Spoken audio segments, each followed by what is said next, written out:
How are you doing, guys? この番組は元在京メディア出身のさあ、今回はロレックス 124300 オイスターパーペチュロ 41mm のレビューです。まあこれ、またロレックスかよという方もいらっしゃるとは思いますので、そういう方はスキップしてくださいませ。こちらはもはや幻となりつつあるオイスターパーペチュアルですね。の41。サイズ後ほどいきます。実は41ないんですね。はい。そのあたりも含めて、キャリバーも一新されて、パワーリザーブも70時間と。それからパーツは 90% 以上新しいというもう新型ほやほやですね。2020年の9月に発表された。そして今も絶大な人気を誇り、もう正規店でも全く在庫がないという状況な、ロレックス歴40年近い私ですも、このようなことになるとはと、皆さんもいろいろ思うところはあると思いますが、元気よくレビューは行ってみましょう。こちら左が上に上段にありますね。オイスターパーペチュラル34。これもあるんですね。で、これはもう本当に使いやすいですね。そして右側はこちらエクスプローラー1のレファレンスが 21427039mm の方ですね。前世代の方ですけれども、それとの比較も行いたいと思います。それでは早速元気よくいきましょう。 Let's go! じゃじゃーんとアップでもう早速いきましょう。これまた OP ですかともうこれは仕方ないですね。しかもまたブラックですかと。正確にはブライトブラックですね。明るいブラックと。これは41という名称ですね。サイズ感。後ほどいきます。レビューしようか、どうしようか。迷った部分はあるんですけれども、やっぱり皆様、お役に立てればと思いまして、まずはダイヤルが非常に大きくて、ドーンと迫力がありますね。そして、このように反射するとよく見える綺麗な針ですね。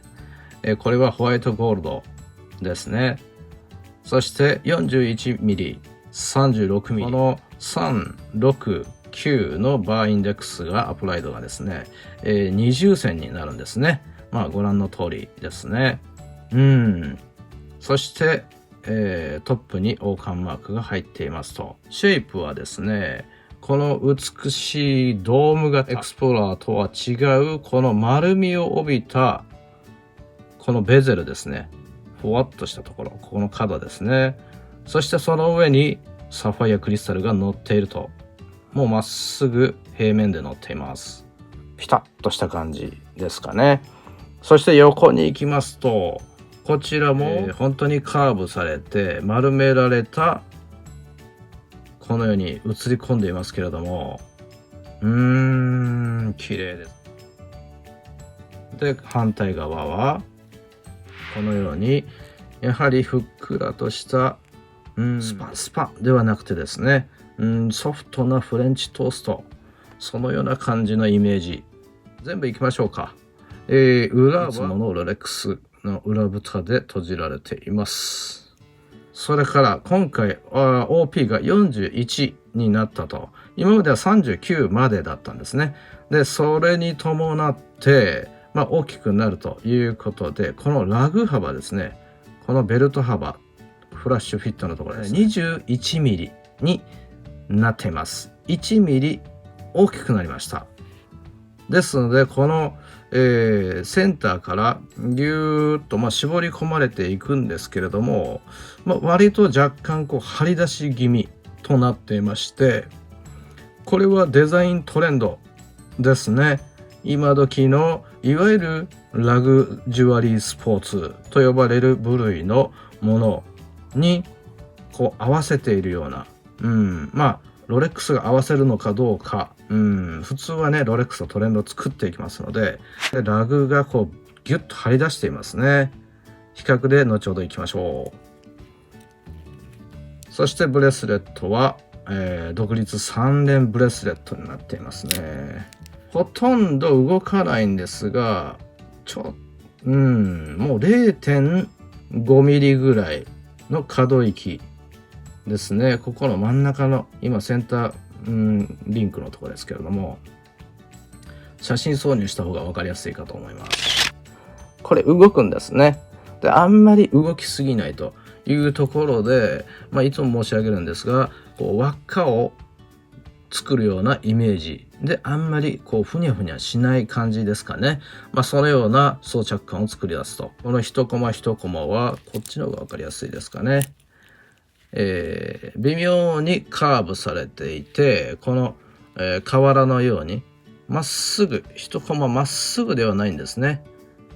少しずつカーブしていますよね。それが手首にフィットした時に丸くなるので、このように、ちょうどフィットしてくれると。で、この吸い付き感のようなイメージが生まれていますね。で、かといって割と隙間を空けていますね。この指のあたりご覧ください。で、ここでベンチレーションを確保していると。で、快適性、あんまり汗ばまないというところありますね。で、後ろのバックル、ここはこの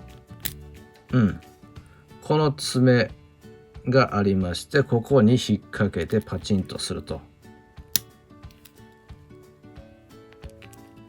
で、この、内側はこのように綺麗に、ミラーポリッシュされています。このように全部見えてますね。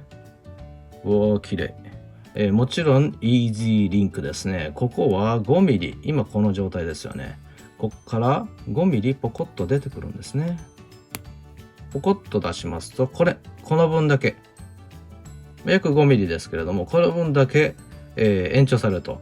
ですので、快適性、手首は例えば夕方とかむくんできたりしますよね。季節によっても違うでしょう、体調。そういう時に便利ですね。で、カチッと閉まります。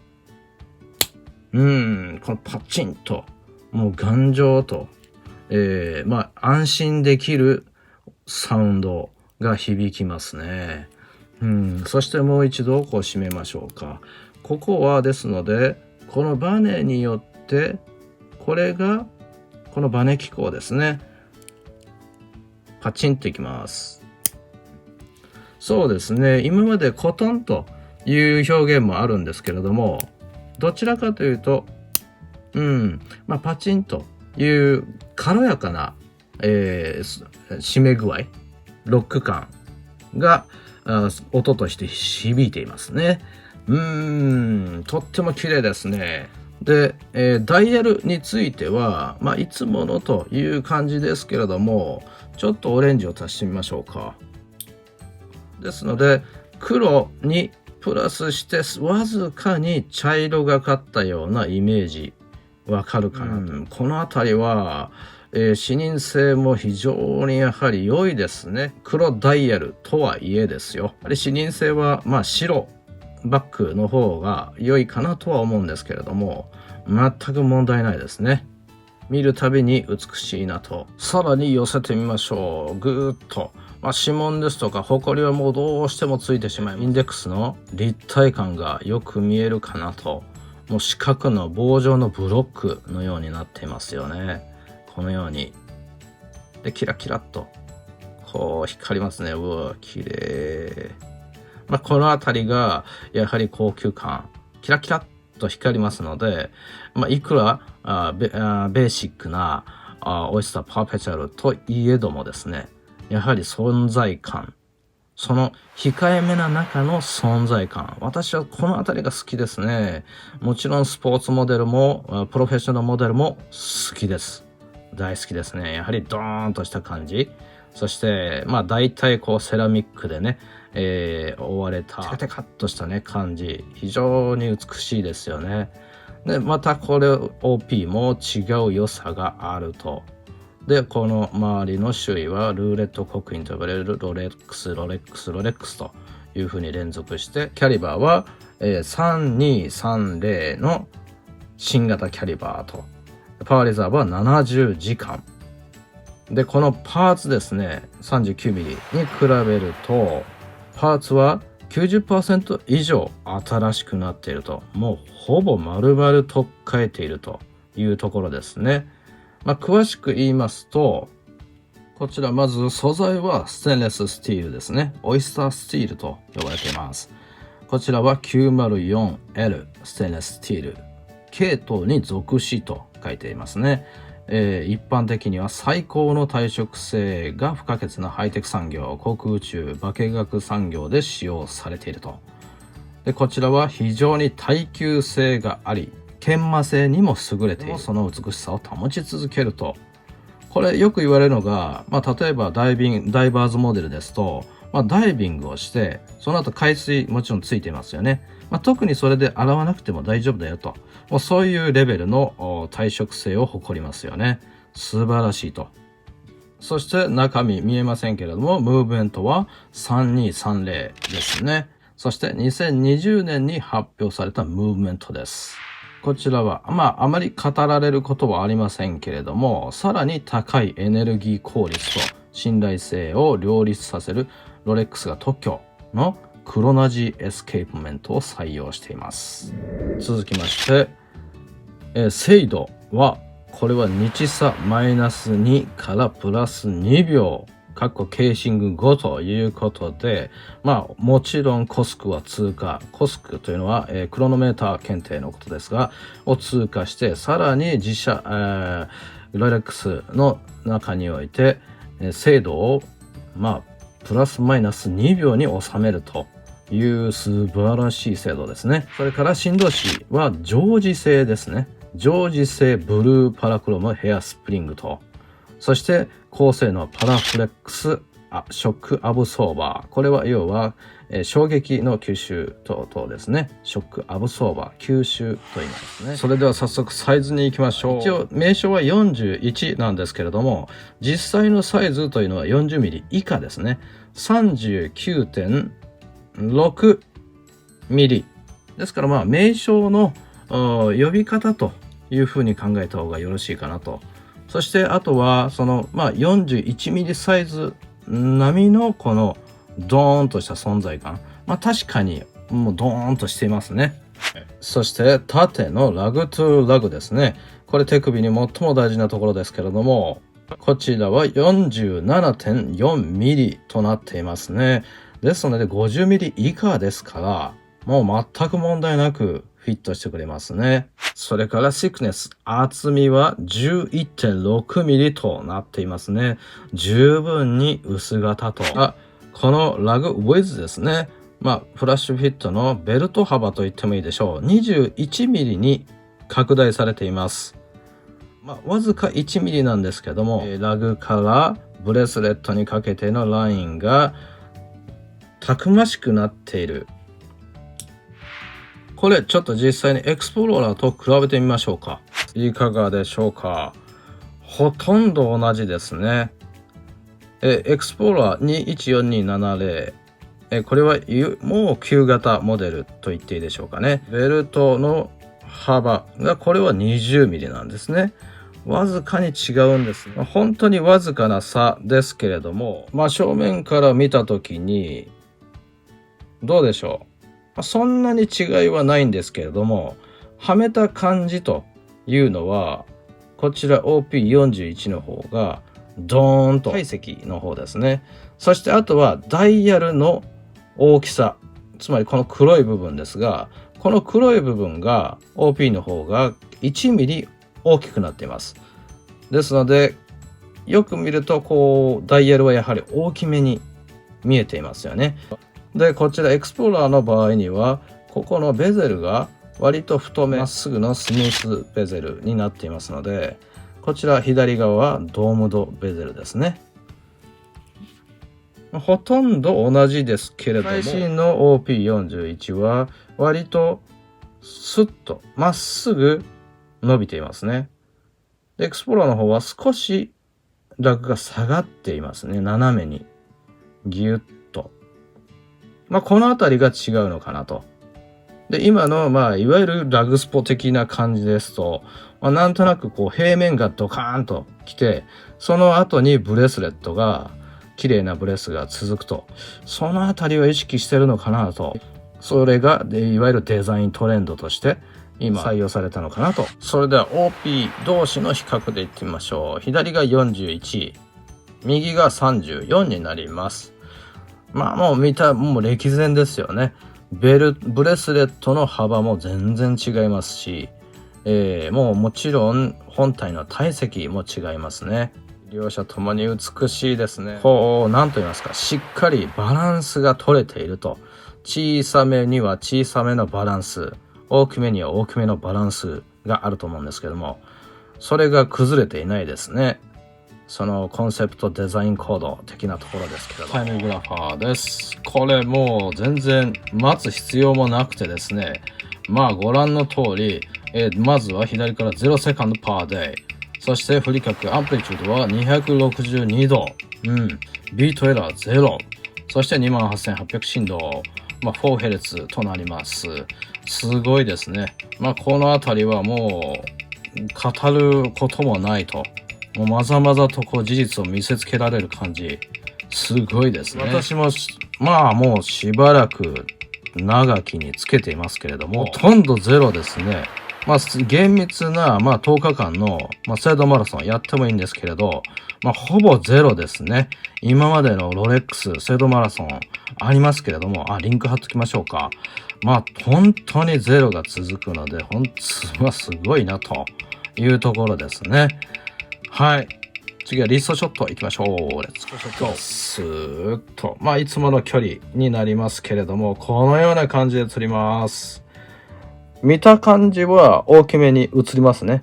もうこれはカメラ上仕方がないと。3D ではありませんので、ただ目で見た感じというのは本当にぴったりですね。私の手首割りは 18.0 センチなんですが、ぴったりですね。美しいですよ、この収まり感。そして振られる感じも、やはり 130g プラスですので、重さ的にも、ちょうど良い感じですね。トップヘビーという感じでもなく、本当に適度な重さを感じられる。ちょうどいい重さだと思いますね。全然動きません。はい。私はぴったりめに、装着するのが好きなんで、で、ちょっとむくんだなという時は先ほどのイージーリンクを使うわけですね。このように。で、バックルはここに来ていますので、平べったい部分。ですから全く当たるところがないですね。カチンとこのような感じのサウンドになります。でギュッと寄せてみますか。よいしょ。はい、近くで見た感じというのはこのようになります。本当に美しいですね。ぴったりと収まってくれています。こちらエクスプローラー1になります。 39mm です。設計が、スタートがこれ2010年10年前のスタイルですので、皆さん慣れてらっしゃるような見た感じというのがあるかなと思います。で OP はもう少し新しい最新のコードが使われていますね。その部分はあるかと思いますが、どちらもいいモデルですので全く不満はないですね。OP の方が存在感がドーンとある感じですね。今エクスプローラー 36mm も出ましたが、39でもなるほどと。OP 割と存在感すごいねという感じで映ります。コールショット最後の一投です。うわー綺麗ですね。このようにくっきりと映ります。ローマライト、やはりこの残光時間というんですかね、このあたりすごいなと思う部分ですね。とっても綺麗ですね。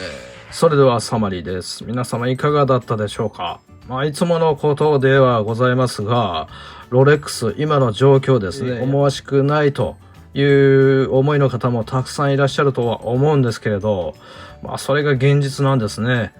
どちらかというと日本の国内の誠意というよりは、外国が成長していると、それに日本は追いついていないというイメージを持たれた方が良いかなと思いますね。私も、いわゆるプレミア価格、凄まじいプレミア価格で売られることに対してそういう気持ちはあるんですけれども、それで、外国の方、もちろんね、購入されていくから、その値段で売ってしまうと。